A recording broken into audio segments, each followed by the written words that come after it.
Y'all ready? Ready? Yes, sir. Ready. Come on, bro. This nigga, bro. All right, about to pop it. What up? What up? What up? What up? What up? What up? What up? What up? It's your boy T, Hey, it's your man B. and you on the ride up. We got our guy with us. Really real. What up, real? What up, Hey. baby? How y'all doing, fellas? Good, man. It's been a minute. For the record, real didn't have that hat on at first. Real being pressed because I chose to wear my West Unsale jersey and you know what I'm saying, and respecting his passing a couple weeks ago. Real went and went and put his Celtics hat on. All right. In defense, I didn't even know what jersey he had on. I just seen the top of the jersey and the hat. Then after the fact, I got the hat. Then you want to say who jersey it was? Bergen, you see that red, white, and blue representing that Bullets, baby. You know what I'm saying? Absolutely. Well, hey, Brian, what's that you got on there, G? That's something nice you got on there. Well, I think I got some fresh new on the right up t-shirt. Yeah. And soon we're gonna have the joint link to the YouTube and a whole like site. Looks like there's some previews we saw that we're excited about. And Yes. Shout out to Big Bro Willpower. If y'all not getting your stuff designed by my man, and I don't know what to tell you. He's the best. And you can hit him right now for the low key. Hit him right now for the prices go up. That's all I'm gonna say. Facts. You know what I mean? Because prices is about to go up everywhere. Because you know what I mean? There's about to be mortgages out here and stuff like that. So, yeah, man. Shout out to Willpower for the. Well, this is the homie T did this. So we're gonna get these on shirts. We got some other things coming. Shout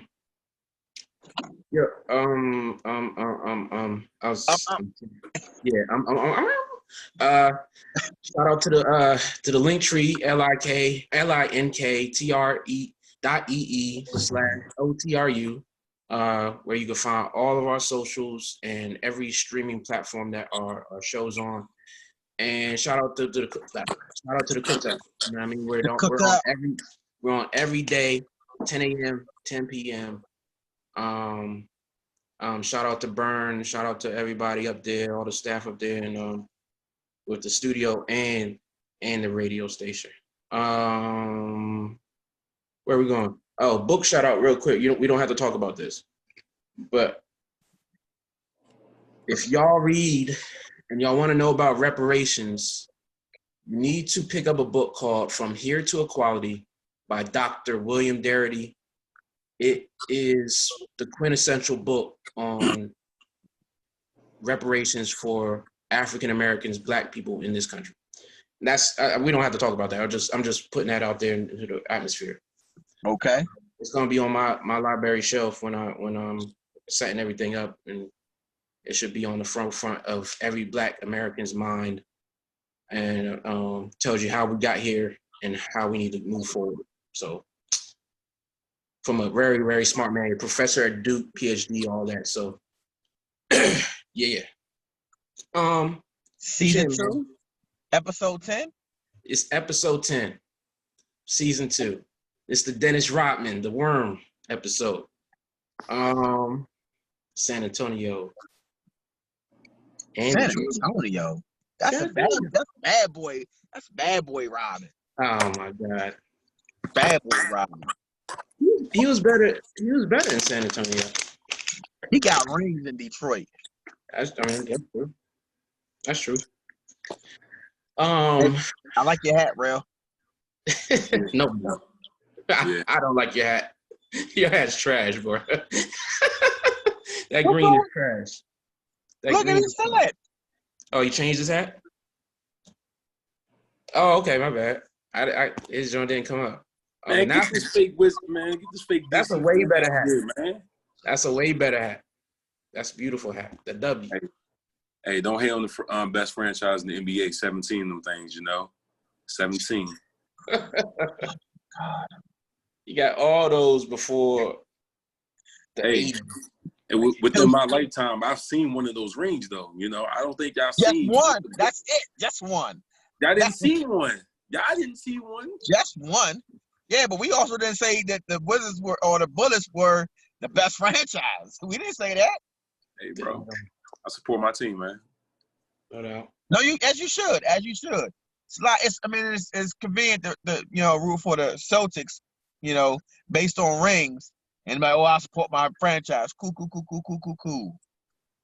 Which sports league do y'all see opening up before first?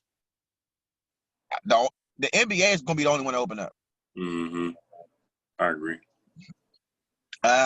Just based on everybody saying that they think we're gonna get another wave of this coronavirus, I just don't see the NFL season opening up if they're not sure that they can have a full season. So it looks like they're pressing forward a little bit as far as football. It's not really a second wave. The first wave ain't really even going nowhere. I'm just saying. Either way, I'm just going off what people are saying. People who saying their way of thinking is saying that it's going to be a second wave. Like shit, we didn't get the first wave, right? But I think baseball is probably the furthest away out of the three majors. Yeah, that sounds like I do think that the problem I think with the NHL, mm-hmm. if we get to hockey season, is that they don't have I think they probably have the least amount of American-born players out of all the sports. Yeah. So they don't need to be here to play. So so they may be able to have a season because they don't necessarily have to be in America to play. If you're not playing in front of fans, if you're playing in closed settings, just playing the games, they don't need to be in America. They can go over to Canada. That's what they can do in Russia. They can do it in any one of those countries where they have great rinks and things like that. And then they may even be able to have fans in the arenas over in those other countries as well. So I think hockey has a great shot. Baseball is tough. The main reason I say baseball is tough is because right now it's sort of like when the NFL will probably start getting on the field with OTAs and stuff like that. But they wouldn't even be in training camp yet. Major League Baseball would have started 2 months ago. Mm-hmm. You get what I'm saying? So they're losing so much time. They would have to literally just come up with some type of major league condensed season in order to put something together. And I don't know if they can do that. Probably not. I'm thinking that there's a deadline. Like even with the NBA's season, I guess this is a postseason. It's supposed to start July 31st and run all the way into October.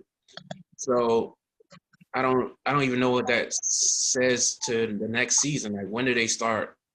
Where does the draft still happen in a couple next? It's supposed to be happening next week. So we'll see. Yeah, I don't know exactly. It's interesting to see how that's going to go. Yeah. The whole draft. Because it's tough not only because you really would only have game tape. That's all you get. There's no combine. There's no pre-draft workouts. There's none of that. I'm sure they can do interviews, but I don't. What is talking to you going to do? I want to know if you can play the game. Not if I'm saying I don't want to have a conversation with you. I'm saying because at this point anybody can say anything. If I can't, I want to be able to sit down with you, go through the process with you, and evaluate you on that one. From that standpoint, not just having this is Bob such and such. You know what I'm saying? Scout for X, Y, and Z. I want to talk to you because we might be drafting you at the 15th pick. Yeah, I'm as much interested in how they set up the next season as much as whatever they're going to try to do with this really weirdly put together tournament. But also we gotta keep it on basketball a little bit. We got a question from Blue, who we interviewed in episode 9. He was asking about DeMarcus Cousins and should the Wizards sign DeMarcus Cousins. I've been saying they should sign him for 3 years. Sign him. So this is what my thought on DeMarcus Cousins is. They have, well, they'll have 2 centers after this year. Who? The Wizards. Who are their centers? Their centers are Mo Wagner. Come on, bro. And my God, why am I blanking on my man's name? Okay, so I'm gonna cut you off real quick. When we talk about centers and we talk about DeMarcus Cousins, we're not gonna talk about Mo Wagner. That's number one. We're not gonna do that. And anybody else that could be considered a center on a team, I would have taken DeMarcus Cousins from last year over any center the Wizards had. I don't really see Thomas Bryant as a center anyway, so it can't be him. He's really probably better suited to be a power forward. And I think having DeMarcus Cousins on the team with him can't hurt. I mean, we watched the Lakers, and they have, you know what I'm saying, they have Dwight Howard. And he was washed up. That's what everybody told me. He was washed up. They couldn't wait to get him out of DC. And now he's giving you productive minutes. It's hard for me to believe that DeMarcus Cousins can't come back and be at least a 19-9 type player. I wouldn't project that. I don't know what to project from a guy that's 270 with an Achilles injury, honestly, and has had lower body injuries for 2.5 years now. He got natural skill, B. Natural skills, once you out of that elite athlete range, don't mean nothing unless you can turn yourself into Zach Randolph. I mean, but we're not. I mean, so okay. So are you against the Wizards potentially signing him? I'm not against it. I'm just looking at it. If next year is the year that you're looking for, if next season, after this little weird tournament, is the season that you're trying to put together, yeah, you should sign a DeMarcus Cousins. Signing him now. But you would be still your biggest deficiency is still defense, is still rebounding, is still interior defense. And still it's going to be that with DeMarcus Cousins or not. It's the offense might be a little bit better, a lot better. Who knows? The rebounding is going to be a little bit better, a lot better. I don't see it being a lot better than rebounding. He gets his rebounds because he's big, and he's around the rim. He's not a rebounder, and he doesn't play. And even now, even before his Achilles injury, he wasn't the greatest defender. So now it's. But he's not a bad defender. I don't know what type of defender he is anymore. I don't. Like, we can't say what kind of defender he is. Like, can he step out and press a guard on the pick and roll? I don't know if he can do that anymore. Laterally. What we saw in Golden State. Only thing I can go off is when he played his last season in the Golden State season. That's what I can go off of. I don't think that he'll be he can't be too far removed from that version of himself at like 80%. I think he'll be a lot better than he was in Golden State. And I thought that because he was banged up in that finals, and he still played fairly well for somebody that was beat up. He was real up and down he looked out of shape. But if you get that guy healthy, you have a productive player, and he wasn't a liability on defense. It's really hard. You know how hard it is to be a liability on defense when you 7 feet and you can move and you still have to deal with transition offense. You like those things matter. So yeah, you can't just say, oh, I don't know if he can do it. Like, 7 feet is 7 feet, and he's nobody's pushover. And he got dog in him. Mo Wagner is a lightweight. They back that dude down like nobody's business. Neither Thomas Bryant or Mo Wagner are good at defense. That's what I'm saying. Like if I'm gonna sign another 7-footer or 6'10" or big, then am I signing another guy that can't play defense? Like I don't know if I do that. This is okay. I get that, but the way I see it is, if you sign, just like you may not be able to get him at $5 million like the Warriors did, but if you can get him, if for somehow you can sign him and have him for those 8 games, and John Wall comes to the senses and get on the court, and they can, you know what I'm saying, see what the type of potential they have, even in that 8 games, who they may even push, like they may push to get that A spot and make the playoff. Even if they get swept, those are still 4 games versus a team that you're gonna have to compete against next year with DeMarcus Cousins on the roster, unless you know, okay, I can see what I need. It allows you to not just evaluate DeMarcus Cousins and his skill set, but how much more defense do you need, and where can you find that defense? Now, the other day, the last podcast, Blue spoke of Rudy Gobert.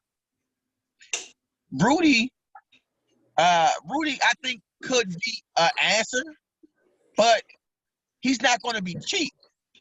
That comes another issue, finance. So I wouldn't max out a guy like Rudy Gobert is looking for a max. I wouldn't max out a guy like Rudy Gobert. So therefore, you're not getting Rudy Gobert. No. Who's next? Because this here's the thing. To be like, what do people consider great on defense as a big man now? Because if you checking Embiid and he's not in the paint, but you are big and your skill set is defending the rim, you are taking, like, any of those, you know what I'm saying, newer centers can take you out of your skill set. It don't mean you can't play defense. It means you're not being allowed to play to your strength. Unless you have a coach who's like, we're going to dictate what they do, which should be happening. But I feel like nowadays, all of these coaches are chasing the offense, and it should be the other way around.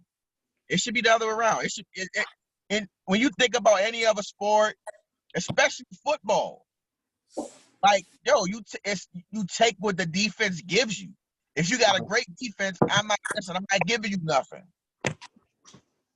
But in the NBA, people forget. It's like they forget how to play basketball, and these are like the smartest guys in the world when it comes to the sport, and they still forget because they so, you know what I'm saying, zeroed in on the right now, and they forget about, okay, we've seen a guy who could dribble the ball and dribble the air out the ball. We know how to defend that guy. We know how to defend a guy who can fly to the rim. We know how to defend all these guys. So where's the intelligence that's disallowing them to act upon those type of those experiences in the game? It's beyond me. You get what I'm saying? Yeah. No, I think that's one of the reasons why Kawhi is like the premier defender in the NBA, because he sticks to the principle of playing defense. He plays every position. Him, Draymond Green as well. They play to the position or the skill set. Now, Draymond is not as quick on his feet as Kawhi, so he can't necessarily switch out on every guard. But they know how to play defense, and they do it the proper way. They don't take no plays off. You know, they know whether or not, if I'm scouting a guy and I know, okay, I need to go over the screen or under the screen. These guys listed as can play defense but they don't stick to the script. Trae Young, if I'm checking Trae Young, I'm not going under the screen ever. I'm not ever going under the screen on Trae Young or any one of these guys who can knock the three down from 25 feet. You just gonna have to get in the middle and get a 2-pointer. I don't care, because 3-pointers break your back.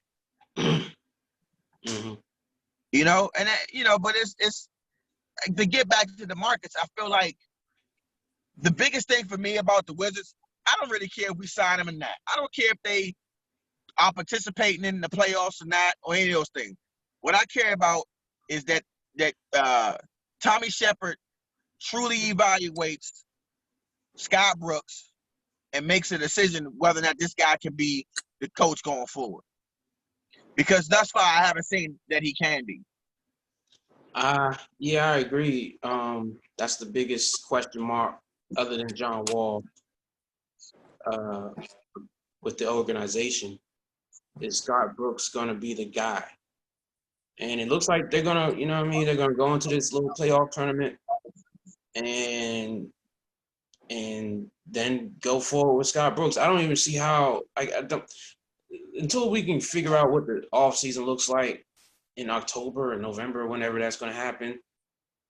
It's hard to say, oh, he should be fired. Somebody should be, you know what I mean? He definitely shouldn't be extended. I don't know. I mean, if that happens, I would say that's the clock ticking on Tommy Shepard at that point, because I think Scott Brooks is an organization killer.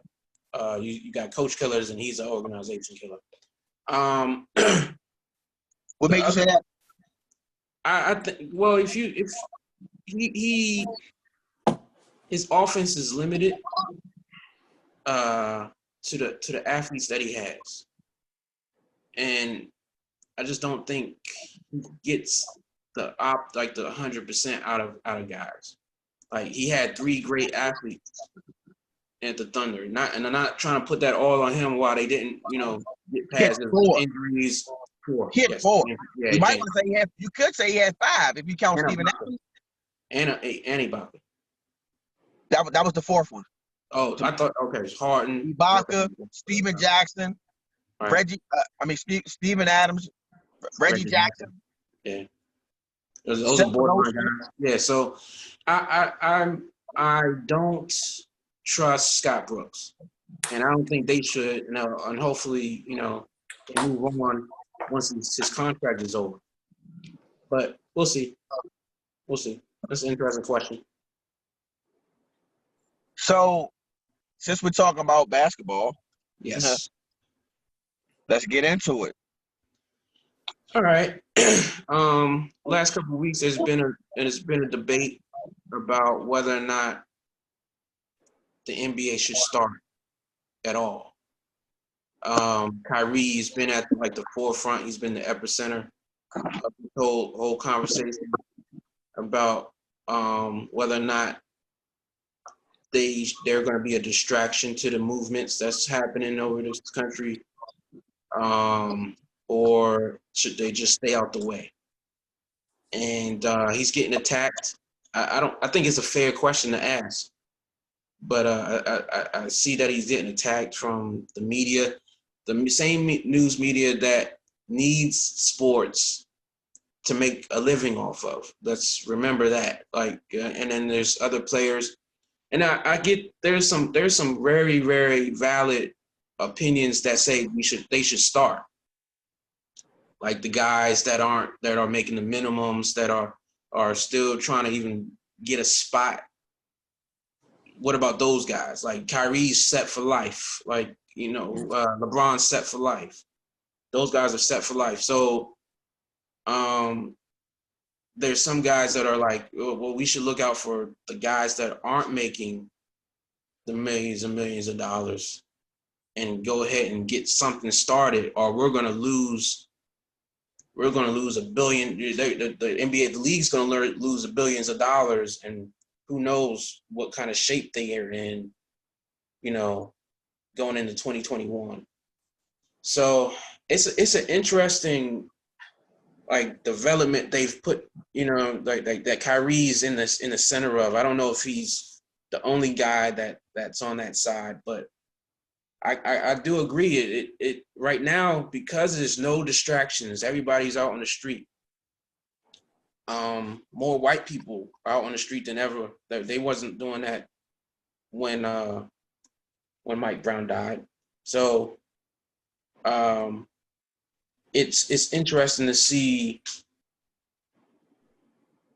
if distractions would take people from off of that movement and out of the momentum of trying to get things changed for the better as far as society is concerned. I'm not sure if that's the case. What you think, Rel? What do you think about Kyrie's like stance on things? I'm like 50-50 on it, to be honest.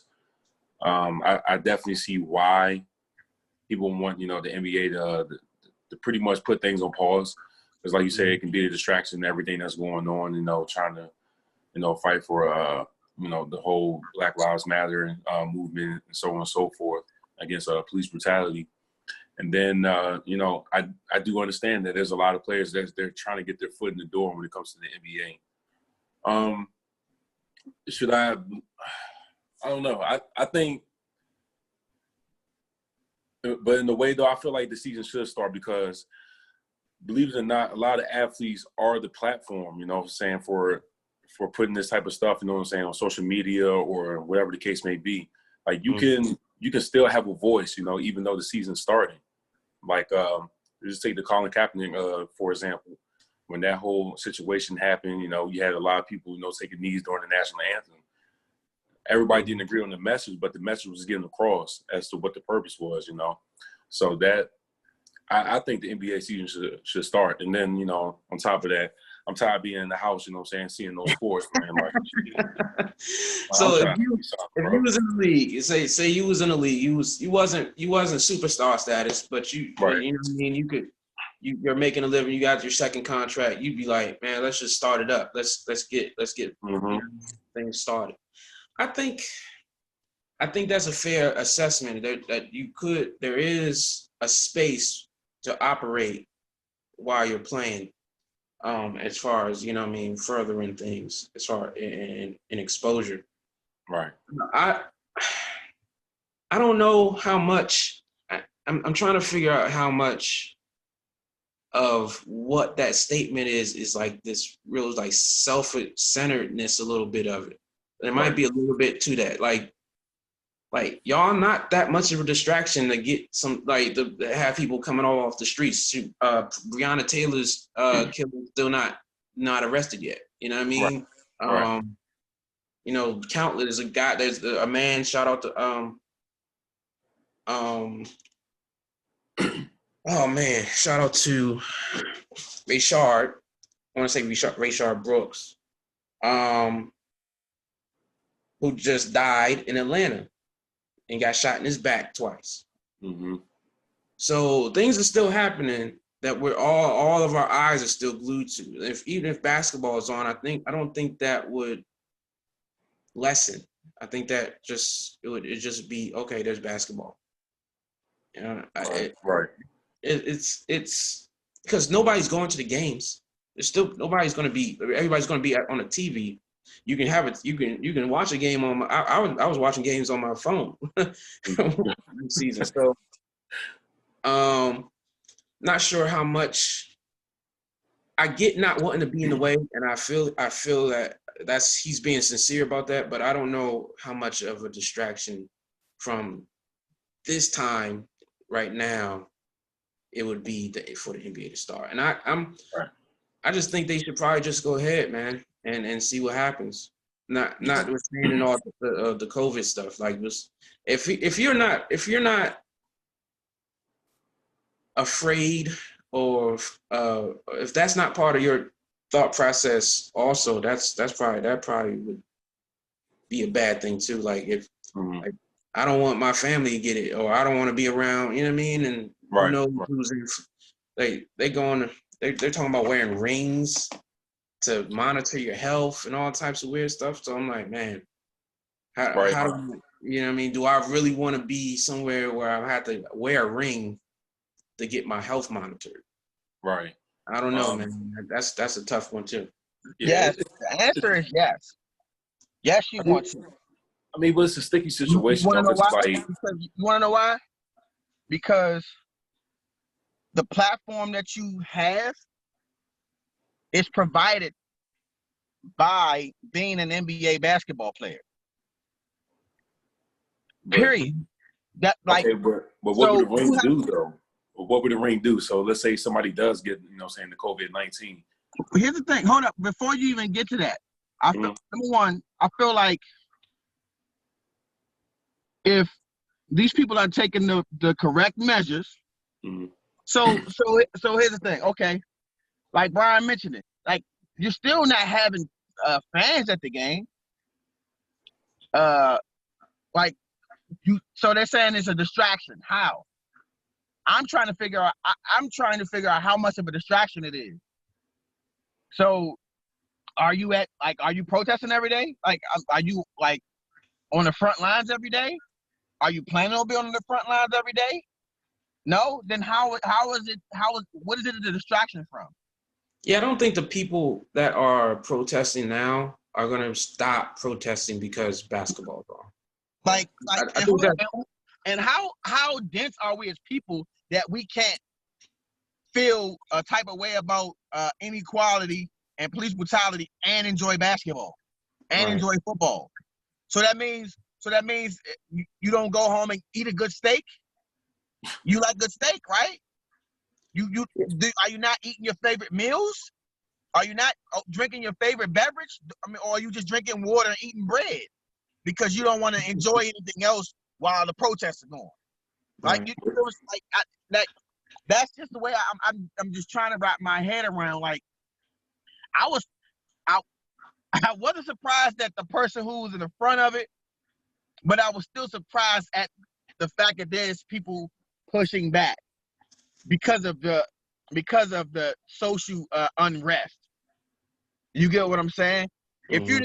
If your concern was about health, it's hard. They can't make it all about health because I feel like the NBA it sounds like they're doing everything that you could possibly do to ensure their health. Right. They, you know, the fact that they got some players asking for crazy concessions. Like, listen, bro, this isn't a normal circumstance. So yeah, you only get one family member or one this or one that. So what? A lot of y'all dudes don't want to be one of your families anyway. Let's keep it 100.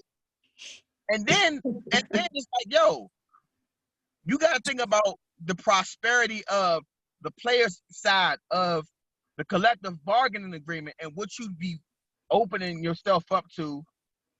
So you're gonna if y'all don't have a season and they open the books back up and open the bargaining agreement up and blow that That deal is up. true. That's what, and that's why people are trying to speak up for the players. Are you that going on to that are you going to strike again? You going to Right. strike? And it's easy. Hey, Kyrie, it's easy for you to strike because you good. Right. Yeah, Trey about to Young say didn't get that financially next deal good. yet. You know, there's players who didn't get that next deal yet. There's players who coming in is like, damn, I thought I was about to come in and get a deal that, you know what I'm saying, help my family out. Kyrie, your family's good already. You know, and another thing, it's like, yo, I get it. We want to be able to own. We want to be able to run the show. I think the NBA has done a better job of any as putting minorities in leadership roles. Mm-hmm. Now, as far as ownership, I don't know how. I've only known of Bob Johnson and Michael Jordan being majority owners in the NBA as far as being minority. But I also don't know that there's been other minorities that put money on the table when a team was up for grabs. You get so I don't know how tough it is as opposed to the I mean, NFL. they're all real selective. Even the NBA, it doesn't about who is in the club. Like, so it's And that's not. I don't, you should be. you should be like, well, you should be, but if you were, Donald Sterling's don't get it. So I don't. I mean, let's keep it all the way Well, on. the They're Donald selective. They're selective on a certain way. I think it's flip side. I think it should be, and that's why Donald Sterling is no longer, because Donald Sterling represented probably a good portion of the way they used to look at things, the way they used to operate, and a lot of those guys, he was like one of the last of them in that sport.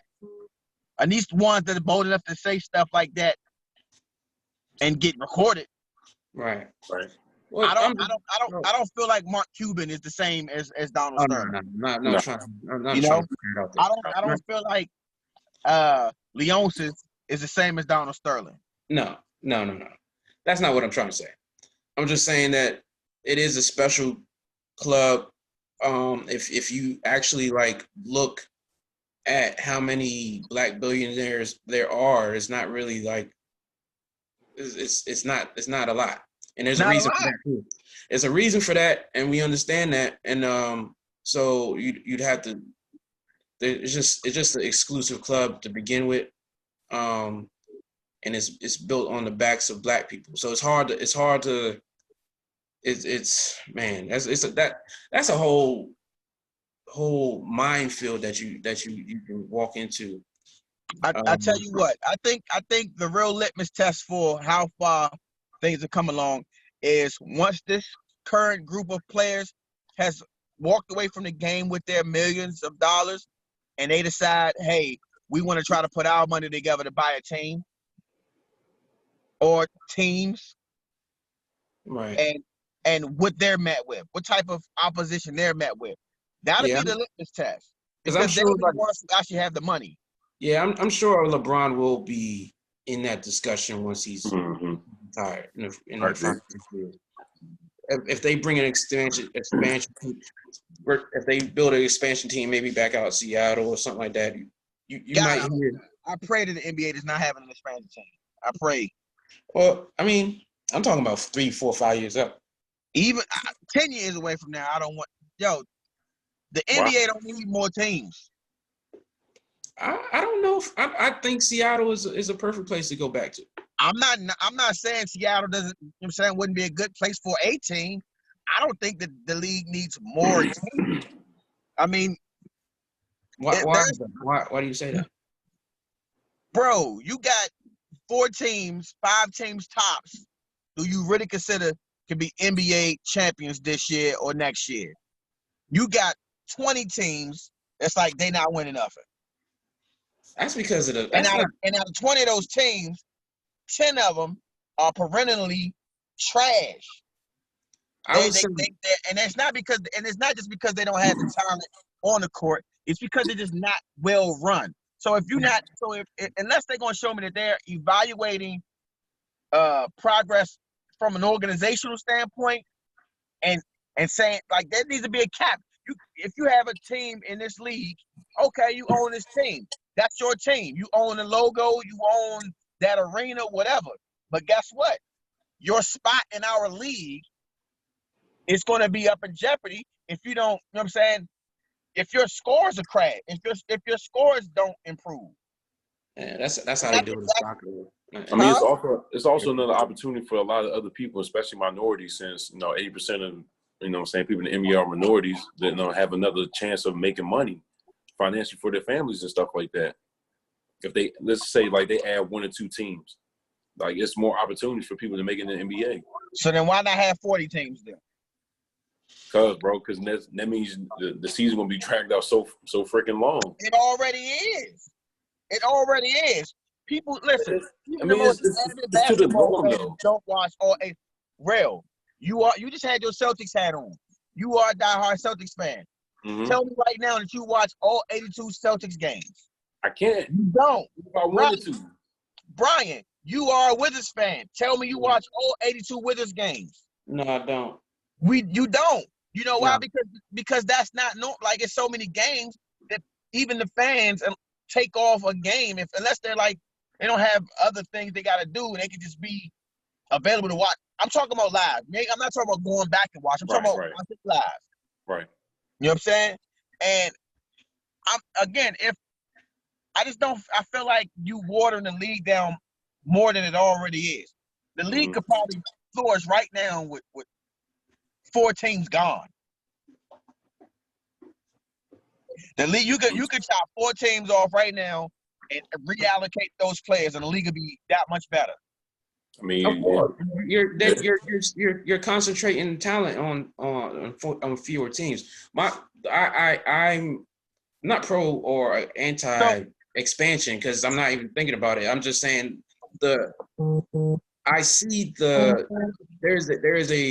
pros and cons to expanding. You've hit on a lot of the cons. There are pros to expanding. Like one of them is you get more opportunities, more slot for guys to stick in. Also it's never you're not expanding to 40. There's not enough city. There's no cities to sustain that. Like, Right. With enough people to sustain that in America. So it's kind of not, that's not possible unless you got some super speed Mach 3 jets that are going back and forth to England, to London and Germany to expand that way. But other than that, I would not think that they would expand too much more in America. It's not really the cities aren't there like to Right. There's only a couple more cities that you would say, yeah, they either deserve a team or that would be a good place, you know what I mean, to have an expansion team. More than likely, I'd be in the same state that they already have teams in. Yeah, I mean, there's places like you can go back to like Seattle, like there's like OKC probably shouldn't even have a team, right? Like that doesn't make like going to a low small market size city is gonna bite them in the butt. It's tricky. We'll see. Well, I mean, how do we get on an expansion team? Because it's on the ride up. Well, back to the original topic though, it's like it's on the ride up. But like you were saying, T, like I feel like they should open up the NBA because once again, the players, and not only the players, the owners and the NBA as an entire organization can use this as a platform, you know, to speak on the discussion that's going on with police brutality.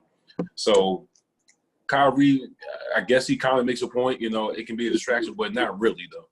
Like, you understand what I'm saying? Like this can be a bigger, or not a bigger distraction, but this can definitely be something that they can use to push their agenda, you know what I'm saying, the message out. Is it being a distraction a good enough reason not to play? No. Like, I'd rather him just say it's because of the COVID-19. I would rather him say that. At this point, is that a good enough reason not to play? In a sense, yes and no. Yes. I'm not really sure on how the NBA is really going about it, so I can't really say if it is or not, you know. Because are you going to make all these players just stay in only on Disney World, you know, for the entire time? That's exactly what they're doing. Okay, then maybe that's a legit reason. And everybody gets tested before they come in and nobody can go anywhere. That's exactly what they're doing. So I'm with it then, you know. I can picture some players, you know what I'm saying, may not being able to do or not wanting to do it. Let me say that. But I think majority of people will actually be like, yeah, let's get it on, you know. From what I'm hearing, you have a majority of the players who are in favor of the season. Now, here's the thing. It's not the whole league. You don't need the whole league because if you are on the Suns, your opinion don't matter.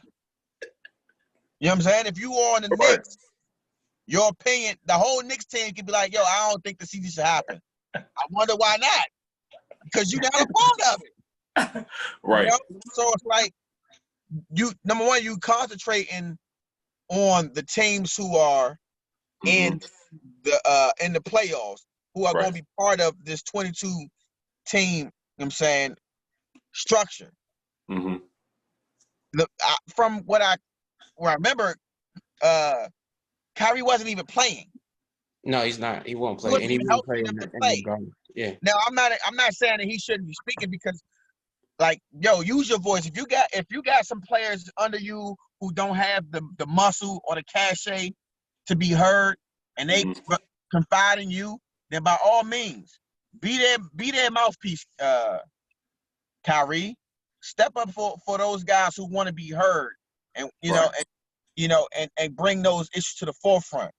But just like Stephen A. said, and the other people, I don't like quoting anybody, but I was saying the same thing. Like, yo, what's the plan? Right. What's the plan? If I'm broke and somebody like, yo, let's go rob a bank, I'm gonna be like, what? Get out of here! I'm not about to rob no bank. But if somebody comes to me like with an elaborate plan, laid out with blueprints and masks and guns and the whole nine, I may still be like, nah, that's too steep for me, but I'll at least be like, let me sit down and look at what he's talking about. Because this guy got a plan. And I'm pretty sure that it may not be me, but I might know somebody who might want to step up and do it with him. Because he has a plan. Do you think Kyrie's agenda was not necessarily him coming up with a plan, but for somebody else to like come up with it by him speaking on it? That's fine.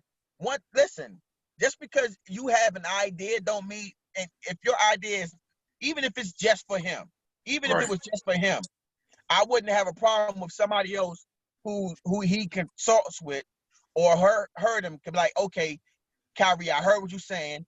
I feel like this is a plan of action that you can get behind.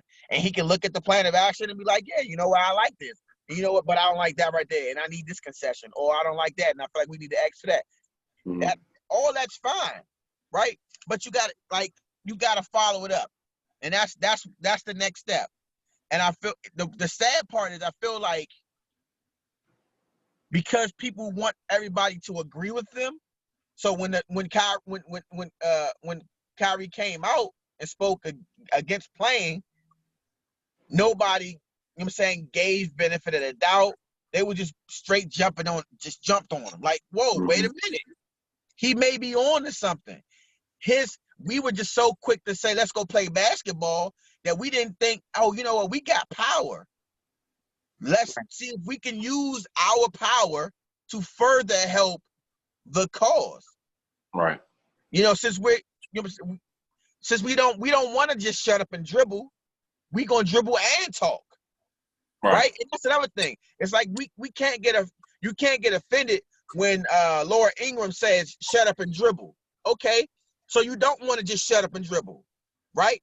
But you don't have a problem with the dribble part. So don't have a problem with that aspect of it now. You can talk and play the game. And that's what I'm talking about. Like, yo, make it happen on both ends. We are a dynamic people, and this country has a lot of people who can make things happen. And that's what I want to see. Whether or not I don't want basketball to lose momentum. That's my biggest concern. I feel like basketball has done some great work, and I want to see it go forward. You know, and if the owners decide, hey, let's go open books, and ruin the progress, man. A work stoppage might not be the best thing to have happen for the league. I do agree with you on a lot of that. I'm not sure where Kyrie is coming from. I think I'm not sure where Kyrie is coming from in terms of not playing. I do understand his push to look for ownership and more of a stake. And that should absolutely either happen with the NBA or happen outside of the NBA. But that's probably not this is probably not the hill to be on at this particular time. Right. At this point, you say, let's start it back up. We use our voices while we're playing. We pick a thing. We say, you want to say in qualifying immunity every time y'all get on the court. Y'all want to spray paint it on the court. Like let's do it. You want to defund the police? Let's do it. Let's put that on the court. We're gonna put that on our arm, on our armband. Something we can do something to keep this in people's eyes, because I think because now that the unrest, as far as some of the more violent sections of the unrest has died down, people aren't seeing it on the news. So it's not, but people are still protesting, but it's all non-violent part, quote unquote. So it's not staying in front of people's eyeballs. So you could be doing your part playing. You know what I mean? It's a tough thing. It's a tough thing. But if you're worried about the disease, then I would say by all means sit it out. You know what I mean? So how do you feel about apparently him talking about starting their own league though? Yeah, I saw that. I feel like that's like a half-baked like thing. Like, why are you starting your own league? Starting why? No, starting your own. Black people starting their own league, a Negro league, Negro basketball league, or Negro baseball league, Negro football league. All great things to me. But I think you don't. I think that takes years of play, like a year, 18 months of planning. That doesn't just you just don't come up off that on a whim. Like Right. You want to stop work, then y'all not gonna get the money to be able to invest in something like that. So it's kind of like you're putting the cart before the horse. And then this is what I think about, right? If you start your own league, Mm-hmm.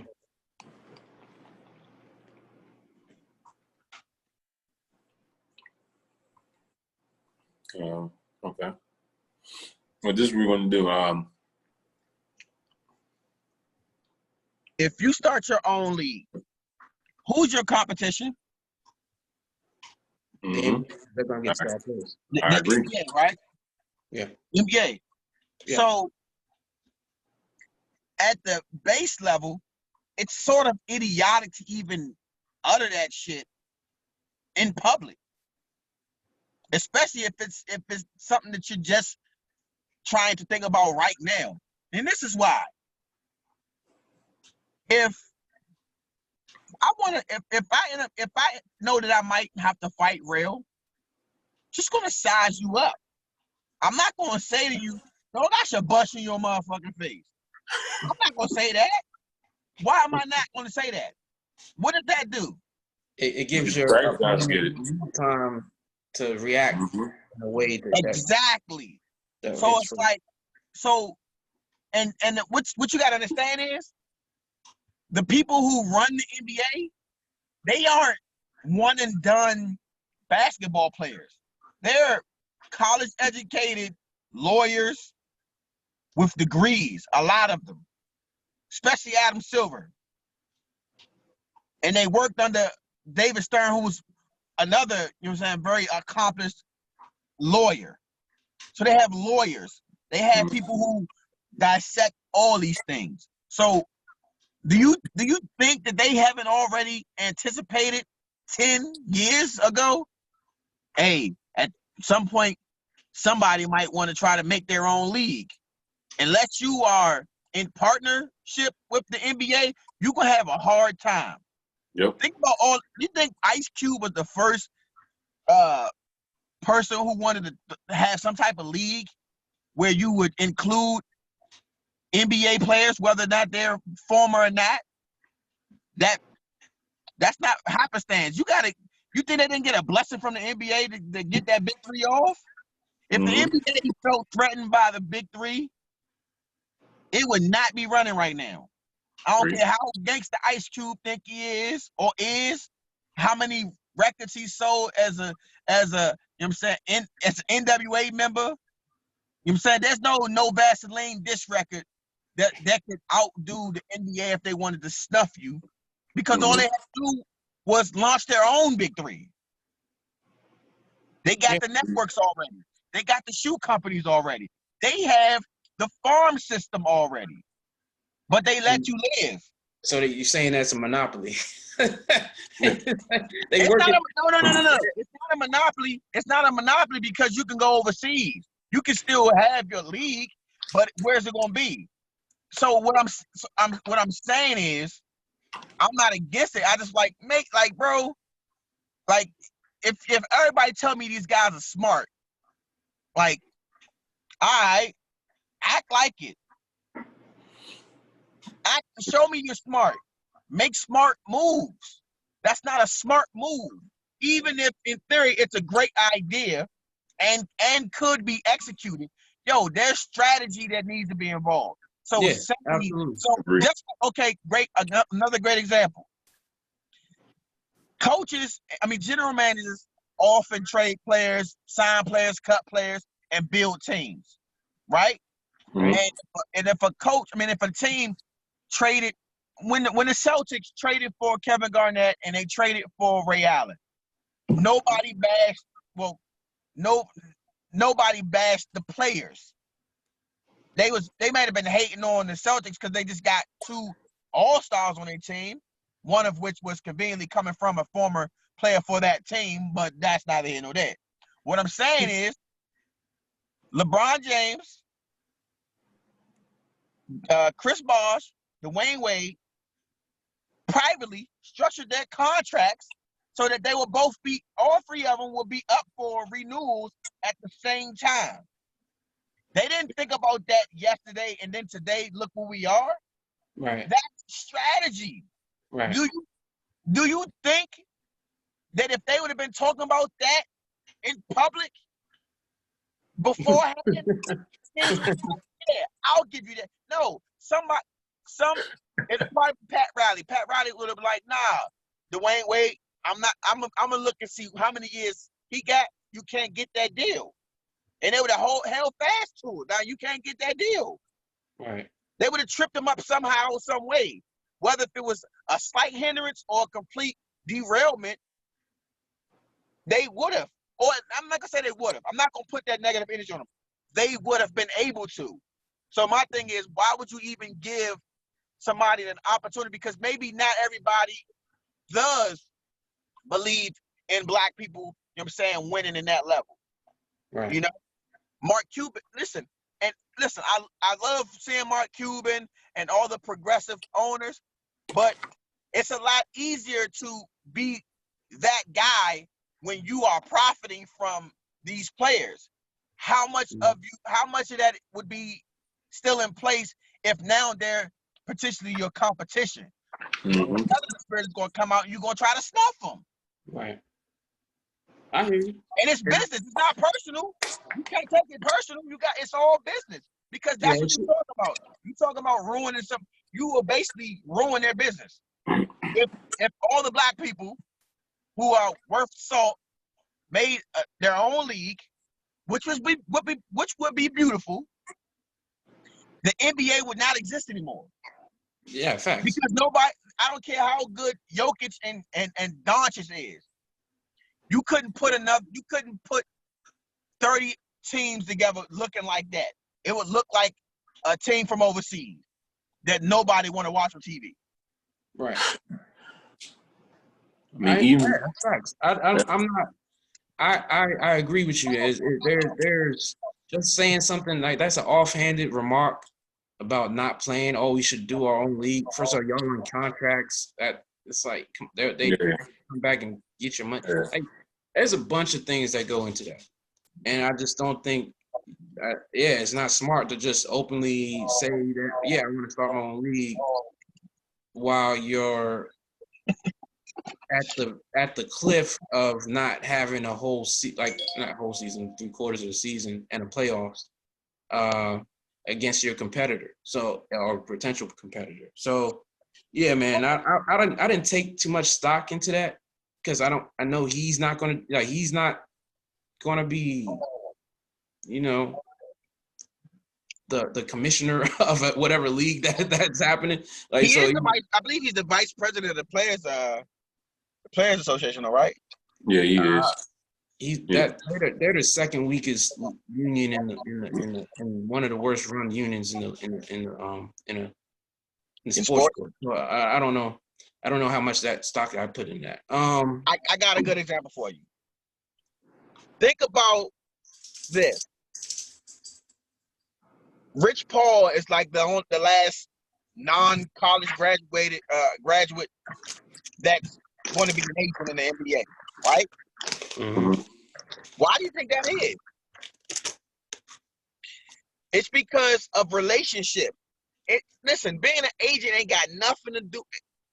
I'm not gonna say nothing, but it has less to do with, I guess, your education, your degree, as it does with relationships. Being an agent is about relationships. And these older white dudes who I ain't gonna say older white dudes, but these dudes who go to college, they don't have the same connection with the guys who growing up with these dudes. Rich Paul, if I'm growing up around you and me and you like that, Rich Paul could grow into 10 Rich Pauls in 5 years. And that's what they see. They see, nah, this ain't even about Rich Paul. This is about making sure that this isn't an epidemic in our field. Yeah. So they think about that 10 steps ahead. It's business. It's not even about color. You make and somebody may disagree with me, but yo, there's plenty of black men who are college graduates. So we can have black agents who have college degrees. So I don't see it or primarily as a color issue. I see it as a business issue. It's like, yo, I don't want to have it where we're building relationships through the institutions and we're having people buck the system. I don't care whether what nationality they are. I just don't want you bucking that system. I think that's what it is. So of course, if they're smart enough, if they build plans, like Rich Paul's been at this trying to dismantle the NCAA for 15 years, and he actually like on the edge of that right now. What's going on with the G League? So if you plan things out, you're smart. You have the connections, like you say, your relationships. Doesn't matter where you get educated at. The plan is the plan. If you can execute it, it's gonna work regardless. Or somebody that's 10 steps ahead will crush you. But it doesn't matter as long as you know you're trying to execute a plan that's worth it. To some people, Rich Paul has executed a plan that looks like the NCAA is on their toes. Like they don't have the wherewithal to go against that man. They actually had to back down pretty much. So as you bring up Rich Paul, but I just don't think you just say things off on whims like this. Like especially if you're talking about this whole venture on the back of civil unrest that we're having in a pandemic. That's crazy to me. Like that doesn't make sense. So I'm just all love to Kyrie. Of course, I would love to see a black league with black owners, black coaches, black GMs, and black players with a stake in ownership. But those things have to be mapped out, and much smarter men than Kyrie and myself would have to, put their 2 cents in. The fact that the NBA isn't owned by a white person or a non-black person is one of the reasons why I'm not against the NBA succeeding. What I would like for is not for them to have their own league, but to just have more inclusion, have more ownership. I think like we get the coaches, we get other positions. It's just the ownership aspect of it, right? But I don't necessarily see why I don't see a need for an all black basketball league. I wouldn't knock it. I just don't see the need for it. So what does that mean that black owned, but a guy like Luka Doncic can still come play? Or there's no Luka Doncic? There's no Joker? There's no Larry Bird? There's no Jason Williams. I can't see White Chocolate. They wouldn't be able to do that. They wouldn't be able to do that just based off the employment laws of the country. So that's what I'm saying. So are we just talking about them making a league so all the owners are all black and they just even then that's still discrimination though, by having the only black owners and black GMs and stuff like that. The NBA has majority all white owners. Okay, but for you, the public, it's like what you said, for you, the public to come out and say a specific black league, that's pretty much discrimination. That pretty much goes against the laws, that's put into place. You feel what I'm saying? Yeah, they did this. This is what they did. It's just a frame. They took 400 years, built up all this wealth. They accumulated all this wealth. And then they changed the laws like, oh, yeah, we're discriminating against black people. Let's make it so nobody discriminates against anybody. So now If I try to do the same thing a white dude did in 1920, I can't because they shut the barn door. They have the qualifications already set in place, which is So money. this goes back to the book I was talking about, From Here to Equality, talking about reparations and why there's a racial wealth gap and why that's important. That's actually very, very central to this conversation that we're talking about. Like, why is there only white owners? There's a reason for that. Why is like why are these companies all white? Why are these marketing companies all white? Why are these anybody that makes money around this thing there's majority white? Why is the sports radio white? Why is let's talk, if you want to talk about it, let's talk about it all, because it's never not a race. It's never not a race issue. That's the problem. And just think about this. It's not race. That's not race. It's always a race issue because they stabbed us in the back 50 times and they have never given us a stitch. A stitch. You feel me? Oh, or maybe one stitch. Oh, Civil Rights Act, cool. Voting Rights Act, cool. They've been taking those stitches out. So let's call it what it is. It's always a race issue. It's always going to be that way until they give us what we're owed. We demand what we're owed. It's not what we're asking for. Can we get some gruel? One more, please? No, this is what we're owed. We're owed this. But this is the thing though, B. Like we already know racism plays a part. Or race, let me say that. But now, even though they have these laws into place, like they already built their wealth for how many years? Like how many white billionaires are there compared to black billionaires? You feel what I'm saying? So like, even if they have an application, you know what I'm saying, a billionaire is coming in to see who wants to own a team, how many black billionaires or Latino billionaires are you going to say? You don't have to be racist no more. You don't have to be racist. Mark Cuban can be non-racist all he wants to be. He's already a billionaire. Mm-hmm. That's what I'm saying. You don't have to be racist no more. Right. The system perpetuates itself. Cal Shanahan, head coach of the 49ers. I said this example on Bird's Eye View. I think they're going to be, the episode will be out on Monday or Tuesday talking about all this shit that's happened. Cal Shanahan gets his initial job because his father is a head coach. And then he didn't have to, and Mike Shanahan didn't have to hire him himself. He had his own tree. So somebody else hired him. Gary Kubiak hired him, whoever. Mm-hmm.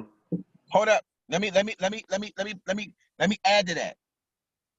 There are certain qualifications that they don't talk about that you sort of that I don't know if it's necessarily mandated or just unwritten rule type qualifications that you have to have as far as coaching. And what they do is they have their friends, their network of friends, give them those jobs, those lower level jobs out the way. Nobody pays attention to it, and they get their certifications. Yeah, that's what they do. They get their certifications out of the way. Like Cal, for example, like you said, Cal Shanahan, and he's a good coach. I'm not trying to take nothing away from him. But how'd you get this job, Cal? How'd you get it? Because when this thing was built 75 years ago, they didn't give a shit about giving a black man a job, first a job period, as a player or anything else. So now they want the look, because you know who they're trying to market to. I mean, hey fellas, here's this. There's requirements to be a head coach. Mm-hmm. What's the requirement for being a general manager? Because John Lynch went from working as an analyst, right, for a network. He wasn't even in football, right, and got to be a general manager. Right. Mike Mayock. And I like both of these guys, and I'm rooting for them both. Don't get me wrong, but what I'm saying is, it's like, yo, these guys went from talking about sports on a TV show, TV production, to running the whole organization. But when what you do is you take the black coaches have to work twice as hard to get half the distance. And then when they get there, 9 times out of 10, they get put trash They drop. get the Browns. They're Hugh Jackson getting the Raiders. They're Hugh Jackson getting the Browns. They're Marvin Lewis getting the Bengals. Right. They're Crowell. I think it's that's his name, right? Getting the Lions. Bro, I know you're a Lions fan, but like it's Caldwell. Those are not prime jobs. Nope. The only prime jobs I can think of was Tony Dungy getting the coach. And Steelers. Cromwell, right? Is it Cromwell? Caldwell, yeah. Yeah. And then he ended up taking over for Dungy and had a very short leash, by the way. Mm-hmm. Yeah. And then you got your boy in Pittsburgh Steelers right now. That's the rarity. Yeah, he's the outlier. That's the rarity. Like listen, I would love to take Tomlin and him be the example, but I can't, because I would have to see other examples that say, you know what, they follow what Tomlin is doing. So here's the thing about Tomlin. Tomlin has put in the work as a coach. He has rings. He has sustained success. When Tomlin wants to leave being a head coach, he should immediately be contacted by an organization to be the general manager, to run it, just based on his resume of success and championships. I agree. But he's not. He's not going to get that out. The Steelers aren't going to say, you know what, we're going to elevate you. Then he's not going to get he's not going to get a Mike Holmgren Seattle situation. He's not going to get that unless it comes from what the Steelers going to do that with him too. They're going to have, it's going to come from the Steelers because they're somebody that's the only ones progressive enough to do it. I can picture him being like a sports analyst. The only other time it's going to happen is if they get crap jobs. Listen, everybody want Doug Williams to be a coach for the Redskins. I don't want that for him. I would rather him go somewhere else and get a good shot. This is why I love Skins and I root for him, but this is the same organization who hired an offensive coordinator before they hired a coach. So the coach is like, all the coach candidates were like, what? No, I want to pick, even if I like him, I want to be able to pick my own guy. You don't know what you're talking about. You don't know how to evaluate talent. So why would I trust that you know what a good coach is? Where's Jim Zorn now? He's coaching quarterback somewhere. I forget. Where he needs to be. Right. So you elevated this guy twice. He shouldn't even have been an offensive coordinator. He should have stayed in his place as a quarterback coach. We had him as a head coach because we are not a good organization. So I don't want Doug Williams, and unless he's able to bring in any and everybody he wants to bring in. Right. Basically the same power that Ron Rivera just got. I agree. A lot of these guys don't get that power. No, they don't. At all. So they come into jobs with both their hands behind their back and expected to make a souffle. It's insulting. Then we talk about we talk about sports. I don't know how we devolved in this whole thing, but we talk about sports radio. Yeah, we there now. We just talk about it all. We talk about sports radio and how that perpetuates things. We were told Sherm Lewis, the Green Bay Packers offensive coordinator, was a bad interview. How the hell do y'all know what a bad interview is? So you're gonna tell me he's a bad interview, but Mike Tice was a good interview? Huh? You dead ass? Okay. Okay. That makes no sense to me. None. Like, hold up. So to tie into what you're saying, Brian. Now, the NBA. We on NFL. I want to talk some NFL stuff, but I'm going to tie this in real quick, right? Because you're talking about the broadcasting aspect of it, right? The analyzing and all, and the sports talk and all that stuff, right? The NBA is in contract with TNT. They're in contract with ESPN, right? Right. So, It if makes all the sense. Yeah. if this all black league was to happen, what's the some people going to listen to critics before they watch the product for themselves. So Right. if you got critics who are basically being influenced to say, or not even saying influence, if I know that you are a person who is against it, that's who I'm gonna put on the TV.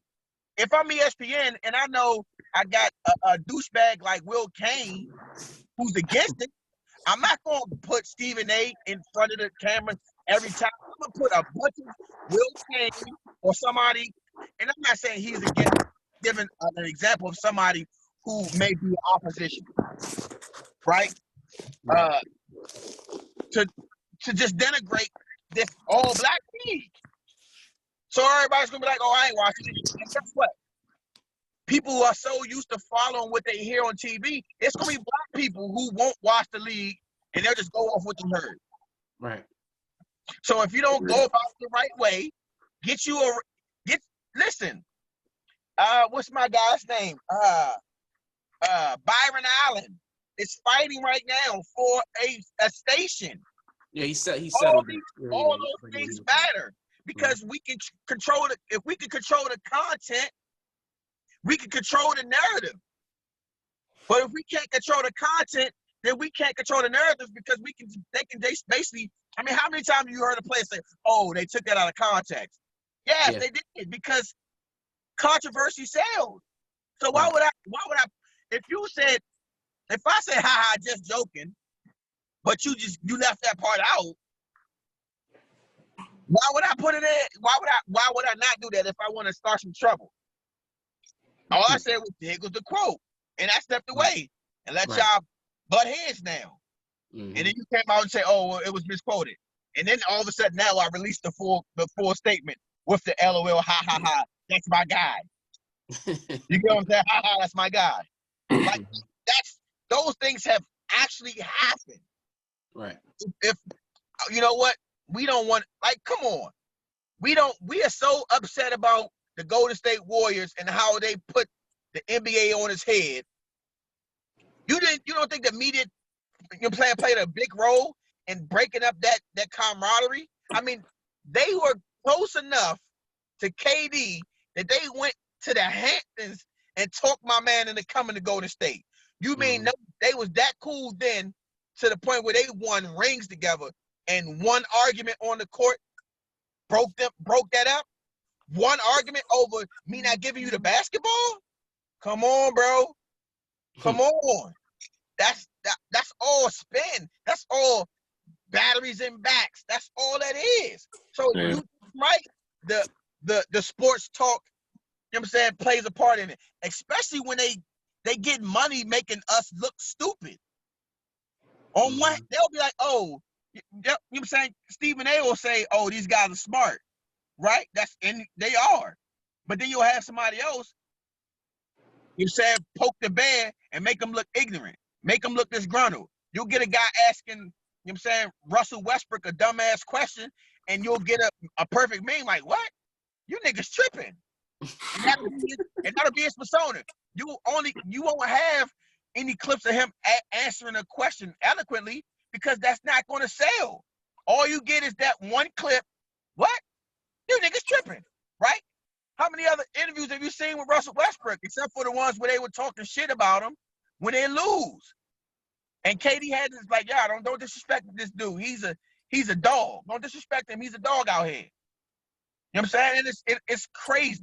So Kyrie and anybody else with you, if you're gonna start a new league, cool. Just don't tell nobody about that shit till it's time to do it. Right. Keep your mouth shut. And even if they were to be able to start, let's say hypothetically speaking, if they were to start the league next year, right? And this whole COVID-19 and everything just blew over.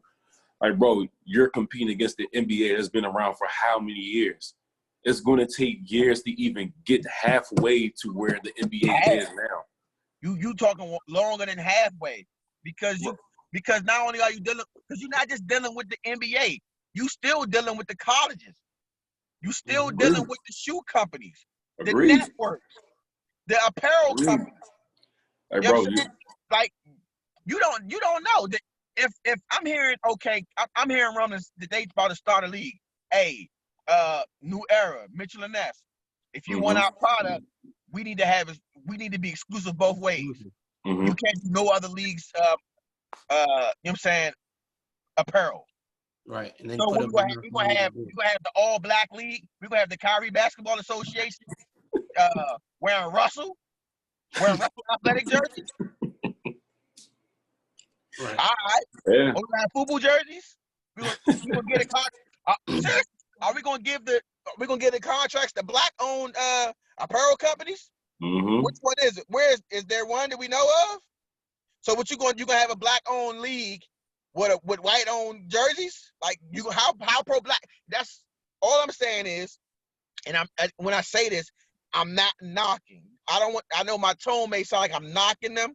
I'm not.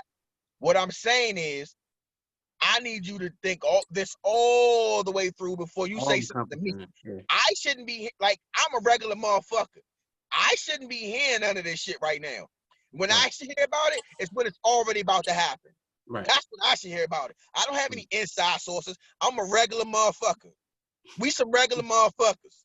Right. We don't have no plugs. We are each other's plugs. You get what I'm saying? We hear news and react. That's what we got.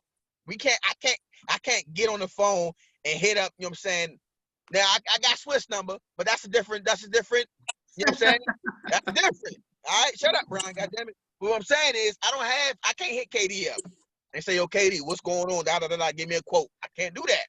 Mm-hmm. Right? So all I can go off is what you tell me. So don't put that shit out there yet. Because like I said, there's so many questions. Is it all black? Does that mean all owners are black? Does that mean all the trainers are black? Does that mean all the facilities are black-owned facilities? Is it black on black on black on black? Or is it black on black but a couple of whites and a couple of this and a couple of that?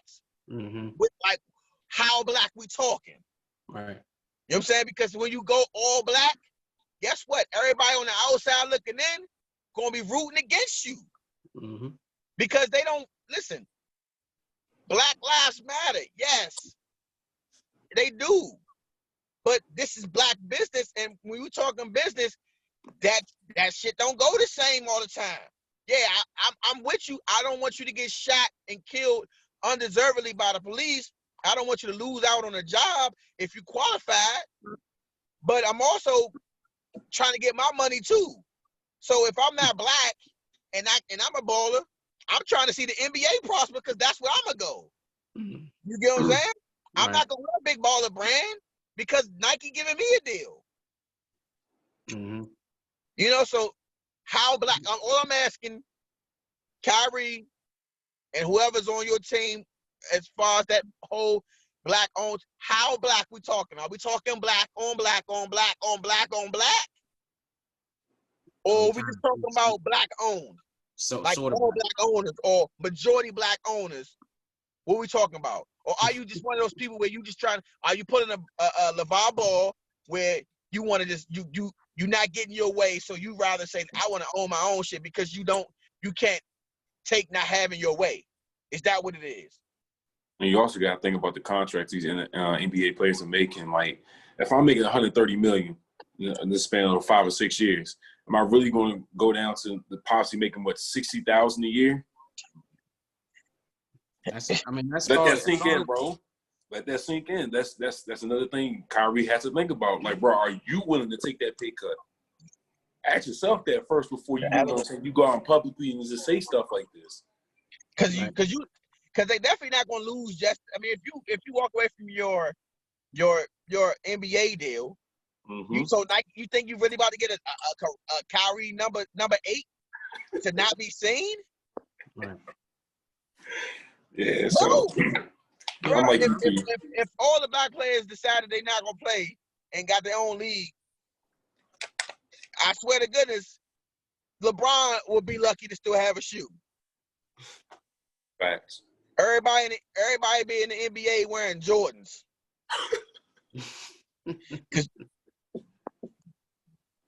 and all the old catalog of Nikes that they own the rights to. And all they're gonna do is take all these shoes, re-release them, and strip their logos off of it, just like they did with Deion when Deion went to Under Armour. That's Strip true the though. logo off. That's true. Yeah. But okay, so this is what I also want to talk about. This while we was on the NFL. Last episode, we talking to Blue about Cam Newton, and he was saying that how he thought that Chargers would be a good landing spot for Cam Newton. And I agree with him, but I thought maybe Jacksonville had a better shot at taking the Jacksonville spot. Fast forward a week, and apparently the Chargers were in talks about signing Colin Kaepernick. Yeah, Anthony Lynn, the head coach, said like openly said that he likes his 3 quarterbacks. He wouldn't be against looking at Colin Kaepernick, to get him inside. I don't know. You didn't pose the question, but is the question? Are we talking? Should Colin get a job? It's really weird that that Cam doesn't have a job yet. Like, just it's you can see it. It's transparent, but nobody likes to talk about it. Like, why doesn't Cam have a job? Hey. Why doesn't Cap have a job? Why is it that a number one player, been a player for 13 years, can't sniff a backup job at the least? But I think I've already addressed that one. I think that's both sides. I don't think Cam's blackballed. I think it's a both sides. I'm not saying he's getting blackballed. I'm saying that that's been the treatment of black quarterbacks since I've been alive. You get 1 or 2 shots, maybe. Especially not to be a starter. Like, to be a starter, you get that 1 shot. So I'm gonna repose the question because I don't recall. I don't know if you answered the question and Rail wasn't on it. What team would you be running right now where you would bring Cam Newton in to compete for a starting spot? Based on his last 2 years in Carolina. I wouldn't. Honestly, I don't see why Carolina got rid of Cam. I don't see why. Like, I understand he left, he wasn't the starter. And I understand. Look, I understand he had a few injuries, but Cam still has gas in the tank. You feel what I'm saying? Mm-hmm. Like, in who's their starter now? Teddy Bridgewater. He's a good, solid quarterback. Another black quarterback, but to me, he's not better than Cam. He's not. So I don't agree with that. If anything, Teddy Bridgewater should have stayed with the Saints, and Drew Brees should have got up out of there, bro. My man, like 45, bro. Going to retire. Yeah, I'm being a little biased. I don't like the Saints, you know what I'm saying? But it is. I didn't answer the question though. Where does Cam go? If what team would take on Cam right now? Like, if you were running the team, and what team would you be running that Cam would be competing for a starting position? I don't know if there's any team. I'd have to run down the quarterbacks, like maybe Miami, because they just drafted their franchise quarterback. But you're gonna trust his body the last 16 games to us? Nah, I don't. I'm gonna trust it just as much. I'm gonna trust Cam's. I mean, are you gonna get as much production out of a guy from that's? I'm not gonna have to. I'm paying him a rookie scale. I'm not paying him an absorbent amount of money. And do we know if Cam's body is breaking down or if that was just a fluke injury? What do we know about Cam's injuries? Like, I don't know enough about Cam's injuries to say, oh yeah, his body's breaking down like he's Ben Roethlisberger. I don't know that. So I don't know that either. But what I'm saying is, what I'm saying to you guys is, I don't think Cam is blackballed. I just think both sides. Okay. I think it's just the only reason he's not on the team is because both sides are probably playing wait and see. Now, if a team would have came to him and offered him crazy money to be a starter right now, he would have probably taken it. but I'm pretty sure based on what have you done for me lately, he didn't warrant that. Now you brought up Teddy Bridgewater. I'm pretty sure they got Teddy Bridgewater for a fraction of the cost that Cam would have costed them. I get that from the business. Yeah, I get that. And Teddy Bridgewater has been on several organizations, and all it takes is a recommendation to say, okay, this guy can fit in with other teams. You're getting a new coach. You're about to start a new era. It's not easy to have the guy who's having a rocky, time, and he's used to getting his way because he has a relationship with the former coaches. So I can see why Teddy Bridgewater is in, because it's not like they brought Teddy in and then cut Cam. They were all, we knew that Cam would be gone, before the season was over. He had lost the job to Kyle Allen before that. So my thing is, like I said, Miami, if they didn't draft Tua, I would say it. I think Blue hit on it with San Diego. That would have been a good spot. I said Jacksonville because I don't think that quarterback Minshew is, high commodity type of guy. Like, I don't think his numbers say, he's the one. It's kind of like we said, like from a business aspect, he's younger. I guess Cam's been breaking down quote unquote breaking down for the last 2 years as far as injuries, and he's cheaper. One thing I will say though, it's kind of hard to put Cam at least at a starting position on any team, because a lot of teams have a quarterback in place. If they're not the guy yet, they're planning on them to be the guy, as if they already drafted a quarterback and they're waiting for them to progress. Minshew is a 6th-round draft pick that's not about to be the next Tom Brady. But that's the thing, though. That's Jacksonville and San Diego. But outside of those two teams, who else do you bring Cam to? Everybody. That's the thing. Everybody has the majority of the teams either have a legit veteran or they have a young franchise quarterback in place. Exactly. I got one for you. Why not the Raiders? Derek Carr. I don't think they're that sold on Derek Carr that they can't bring Cam Newton in. I think Cam Newton might fit in very well with John Gruden. John would have to want him though.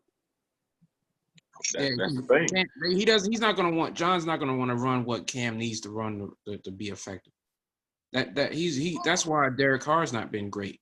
Derek Carr was good the season right before John Gruden got hired. Well, I'm only speaking to the quarterback talent and potential quarterback talent, not the actual schemes. Clearly not Arizona because Murray's there. Mm-hmm. I want to say clearly not Washington because of Haskins, but some people on the fence about whether or not Haskins will develop to that guy or not. Who knows? I'll give him time. But I wouldn't. I think because of the Rivera situation, why Cam wasn't an option here. Buffalo has a young quarterback. The Jets have a young quarterback. The Browns have a young quarterback. The Bengals just drafted a young quarterback. Mm-hmm. Even the Packers drafted a young quarterback, and they got Aaron Rodgers in place. Yeah. The only way I can think of is New England. Yeah, that's interesting. Yeah. New England is the only team I can think of that may not have that guy in place. But Belichick is so arrogant that he probably feel like he didn't drafted him already. He's on the roster, ready to be the next Tom Brady. They say they like Stidham, so we'll see what happens. Then you have Goff and for the Rams. He might be a guy that you could take out. Well, I'm not really sold on Jared Goff. Yeah. Right? I think that's a potential area. I could see Cam coming up there and taking that spot for him. Mm-hmm. I would if you give me a healthy Cam or a Jared Goff, I'm taking Cam, especially with the weapons they had. Absolutely. They didn't make they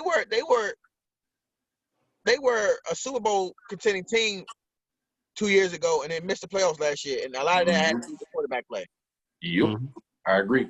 And I feel like they lost the Super Bowl because somebody. But What about the Lions? Stafford. look, the thing about the Lions organization, they never make the right move. Never. So I mean, Never. Stafford is a quality quarterback, but how long are you going to run it with Stafford? But I think he already has a big contract though, so it's kind of like, well, you're pretty much stuck with him. You know, you're not about to bring in Cam Newton, who already wants, you know what I'm saying, X amount of money, and then you have Matthew Stafford sitting on the bench with X amount of money. You know, so this is going to be you move on. You got the Giants, young quarterback. The Eagles, they have Wentz, and they just drafted a young quarterback. Seattle, I mean, they have a veteran. They could use a backup, but like I said, that'll come down to later on in the season. You're not going to sign a crazy contract for a guy who's going to sit on the bench and may never play. Right. Yeah, Russell's been durable too, so it's kind of hard. But if I was Seattle, I would think about that because it definitely couldn't have been Dallas because that would put, you know what I'm saying, more fire on the flame with their quarterback situation. Then they got Dalton for like pennies on a dollar. But that had to been a promise there that says that he has a shot to start to compete. I can't believe any. I don't think it is. I think everybody's been out on Dalton for like 3 years. He still could have got a better shot. He could have. Like you're saying, I can't see, like, if the money's the same, why go to Dallas? Like I don't. That situation is way. But you gotta assume the money's the same though. Yeah, I'm assuming it. I don't think you give. I mean, he'd be a backup anywhere. I'm not saying that somebody's going to throw him in to be a starter nowhere. I'm just saying that he's had a resume that says he can at least lead a team to certain levels of success. Do you want him to be your franchise quarterback at this point? Nah, I don't think anybody's saying that. Then there's the Steelers, but the Steelers look like they might be looking to move forward with Mason Rudolph once the Ben Roethlisberger era is over. I'm taking Cam over. I'm taking Cam over him, right? What about Chicago? Now I would like Chicago because they have a young quarterback. I don't think have they given up on him completely. Trubisky? I think they're giving up on him, bro. This might be the last season that He's still listed as a starter, so I don't know. I'm not sure. Yeah, they might. But if I was an Andy Dalton or Cam Newton or any quarterback, I would have looked at that situation like, I can go there and at least try to have a shot. You know what I mean? And just to reiterate, I don't feel Cam has been blackballed or is an outcast. I'm sure if this was a normal offseason, that he would have he probably would have been picked up by now. He would have had a team would have at least let him in to compete. What I do think is it shows it just continues a pattern of how Black quarterbacks are treated in the league. It just does. It's not really. It just fits. It fits the whole. Cam Newton deserves to be clamored over. I agree. Cam Newton deserves to be clamored over. I don't give a guy like he's not that far removed from being a MVP quarterback. You still got to sell jerseys. Like selling jerseys and putting butts in seats is still part of the business. Right. Cam Newton does that. Mm-hmm. He's a magnet. Oh, sorry. Yeah. He's a magnet. So those things come to play. So I think people should have been there should have been a Cam Newton sweepstakes. Yeah, I feel that. I know I'm not comparing. I don't want to say that I think Cam Newton is on Peyton Manning's level or Tom Brady's level, but Tom Brady is the oldest dude in the NFL, and he got a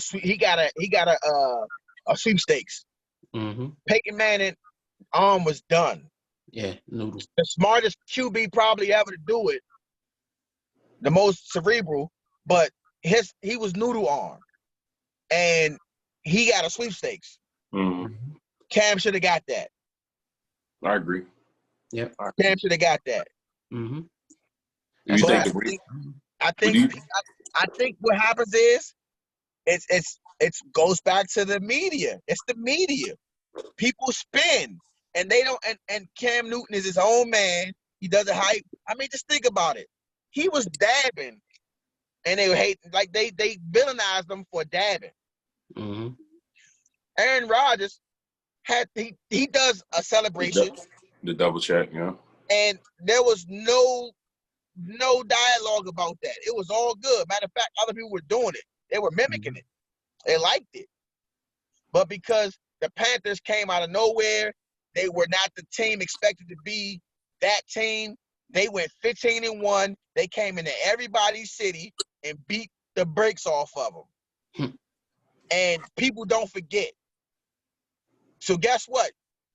Lamar Jackson is going to end up being in the same boat, and he don't even do nothing. He just play the game. Mm-hmm. But because they wanted him to suck, and they were shocked that he was who he was, and he won an MVP, he's going to have everybody rooting for him. All these analysts are going to be over-scrutinizing him as if he has a great team around him, which he didn't. And he's going to have to shine. And when he don't, it's going to be the same thing. They So pretty goes back much. to what Brian says about how they treat the black quarterback.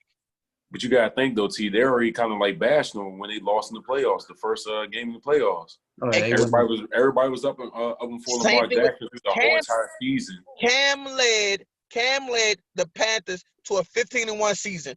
They even played great in the playoffs and lost to the better defense in the Broncos. And they took a dump on Cam for that game.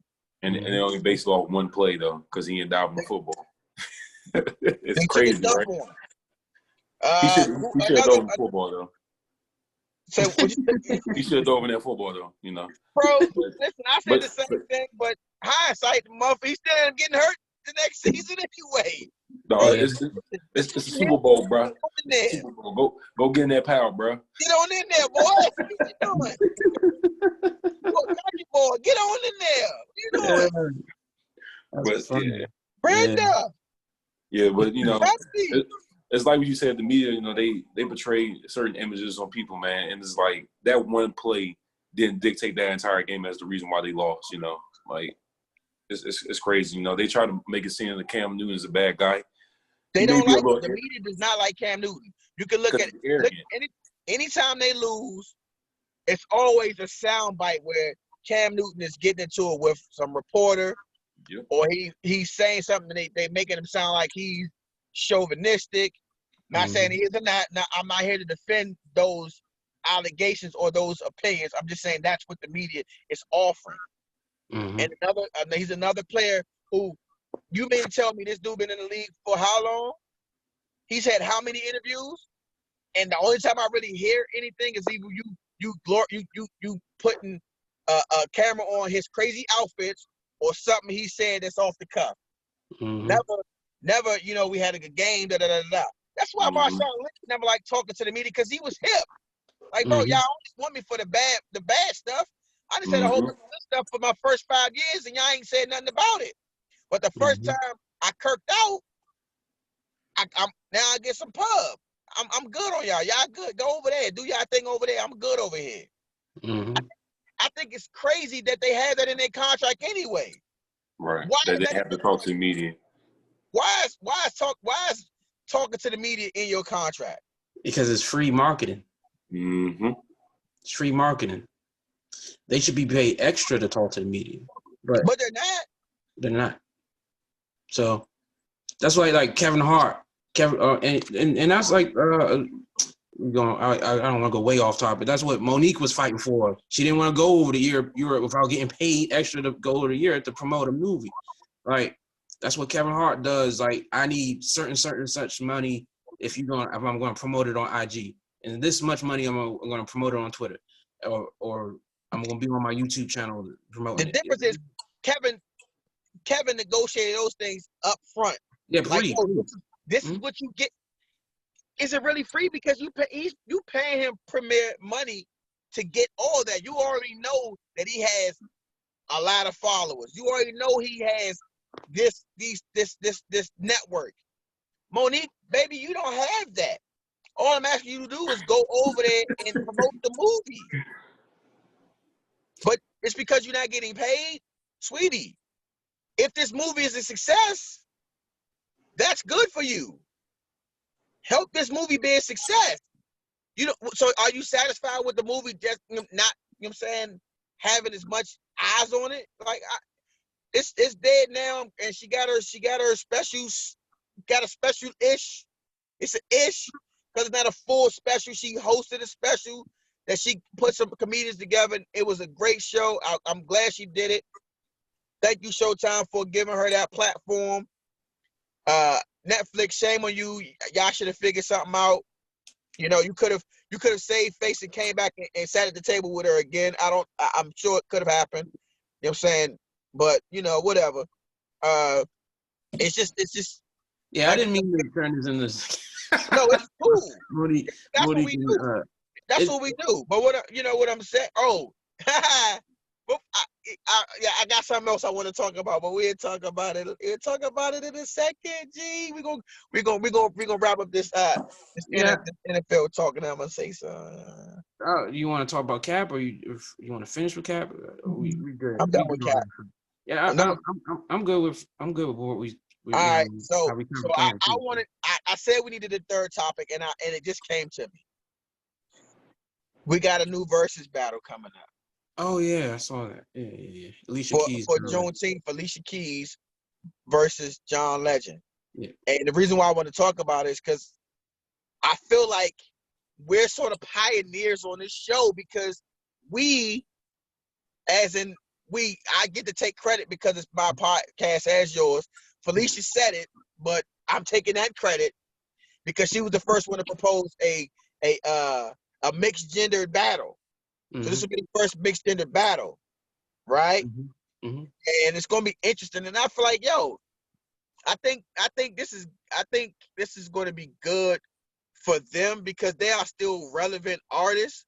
Right. But I feel like because they're so established that people forget how many hits they have. People really, I think people, like, look at the comments, people have really forgotten how big Alicia Keys was. When Alicia Keys first came out and she was the face of that new J Records imprint. Right. Whoo! Yeah. How many Grammys she won when her and NDRE came out that same year? It went head to head.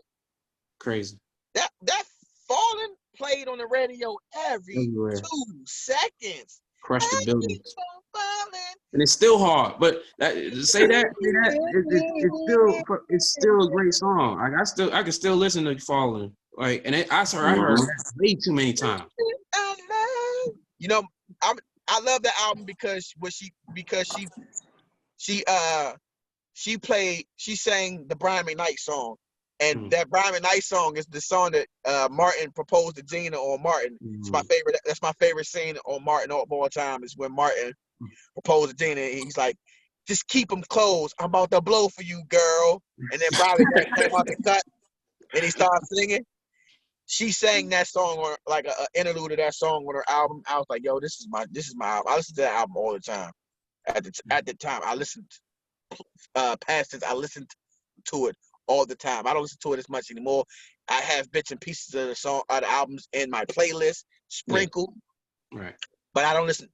Once I've listened to your album enough, I now put your songs in playlists. You know. But no, man, Alicia Keys versus John Legend is going to be so fun. I think they're both going to be playing their pianos. I'm not sure how exclusive their music is going to be to piano. You know, I hope not, because I feel like some of their music you can't just go off piano. And if they just playing piano, then I think it's not going to be as interesting as possible. Like, you might be in the same room. I think that's what they're doing. In the same room? Piano. Yeah. Shout out to Bobby McKees. They probably Keys Sean. Don't. Well, I know I Hey, got he's winning that battle. You know, I Beanie got Man, least Beanie he's gonna Man, yeah, most was definitely. it Buju? He was versus Buju, right? who? Beanie Man. Who did he? Bounty Killer. Bounty Killer. Okay, my bad. Yeah. They were in the same room, so the sound works incredibly well when you're in the same room. So that's probably where they're gonna go with it. I couldn't imagine if the Jagged Edge and 112 one was in the same room. That one would have been crazy because they friends and they all some fools. That would have been a great one. Mm-hmm. So, as Alicia Keys, John Legend fans, what's a song from both of them that you gotta hear? They gotta play that. They gotta play that song. What songs are that for them for both of y'all? Well, I have both of them. Hey, Alicia Keys, they like you said, gotta play Fallen, and John Legend, they gotta play Ordinary Love. Yeah. Oh no, excuse me, Ordinary People. I'm sorry. Ordinary People. Yeah. Which I was gonna say Ordinary People. Yeah. Used to Love Her has to hit for John Legend, and then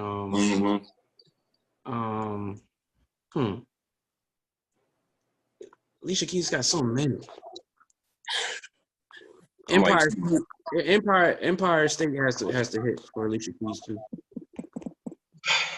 Oh yeah, I forgot about that. So, jeez, if John Legend doesn't play Another Again, I'm beefing. That is my favorite John Legend song, Another Again. If you're not familiar with it, go listen to that song tonight. Check it out. It was like, yo, this is a dope one. Alicia Keys, though I have a lot of songs I love from Alicia Keys. I feel like I need her to play Unthinkable. I love Unthinkable. Yeah, I love that's a favorite. You don't know my name is my favorite Alicia Keys song. Yeah. But Unthinkable, it's just something. The way that record comes. If you ask me, I'm ready. The way that don't come off, fire. So I need those two songs from those two people. You get what I'm saying? Like I've heard some people. I've heard a couple of podcasts. We don't want to say who podcast it is. That Alicia Keys gonna crush. So he's not gonna crush. It's gonna go down. It's gonna be exactly how I told you on Felicia the other day. A lot of the females are going to be Alicia won this round. Alicia won this round, and a lot of the guys are going to be like, "Yo, John won this round. John won this round," because you cater to the audience. And if I can connect with what a guy is saying more than a female a lot of times, right? And only reason that applies to this is because I feel like Alicia Keys isn't the most vocally gifted female artist of all time. She's just skilled enough to make a track pop. She's not bad, but she got just enough. You know what I'm saying? Just enough. Now, if we were talking about Anita Baker or somebody like that, I don't care what male you put against her.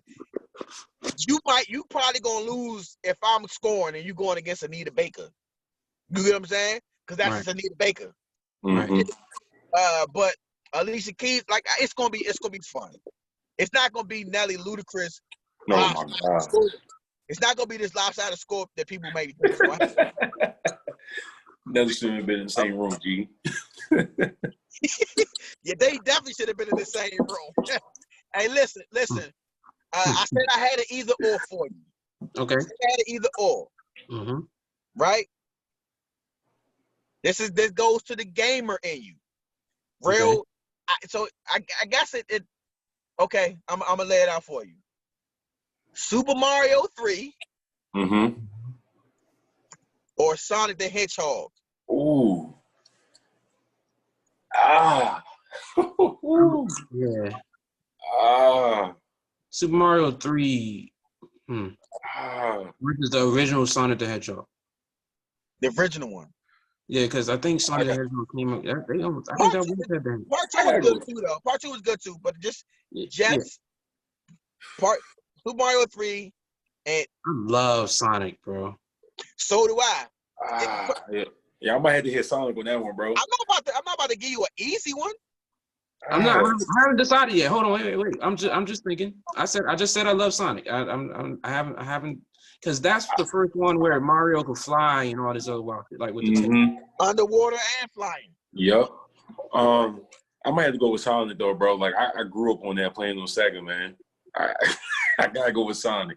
Not by far, but you know what I'm saying. But yeah, got it. Because Super Mario 3 was the tail end of Nintendo, if I'm not mistaken.